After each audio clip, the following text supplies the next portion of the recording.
ना ढेर बोला, दोसर कोनो मिली है सजा के जो हल्ला, जाके जो हल्ला।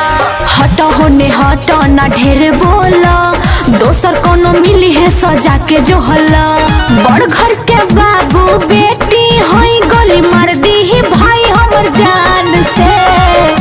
कि जिंदगी जिया बेटे तो सन से मालूम बन जो हिरन के। अरे जा जा। जिंदगी जिया बेटे तो सन से मालूम बन जो हिरन के।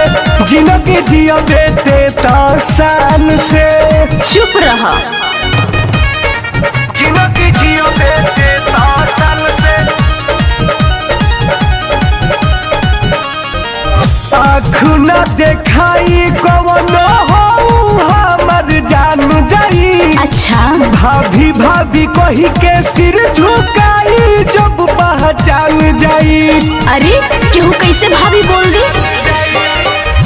कि सुनो या सही हम गोड़ा लगावाइला, आ 10 गो के आगा पीछा रोजे हम घुमाइला।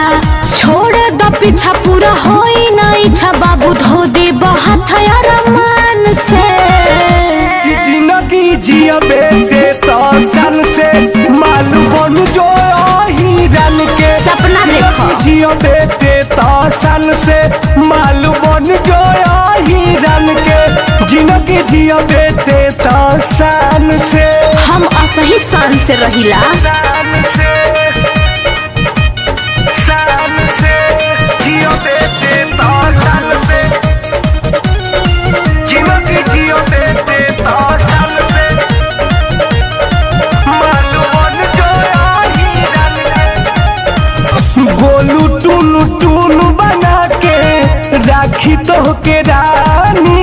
ओए होए अहिर जैसन मरद नहीं मिली कहतानी।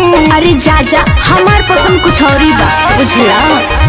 कि भले अपना के होई बाबू बड़ा का, आ हमसे बोला तनी दूरे हट के फरका। कैसे बनाई हमहू बाबू लभर न जान के। कि जिंदगी जिया बेटे तो सन से मालूम बन जो हिरन के। मुना देख रहा जिया बेटे तो सन से मालूम बन जो हिरन के। जिंदगी जिया बेटे तो सन से। ठीक है, सोचने का मौका दीजिए मेरे को।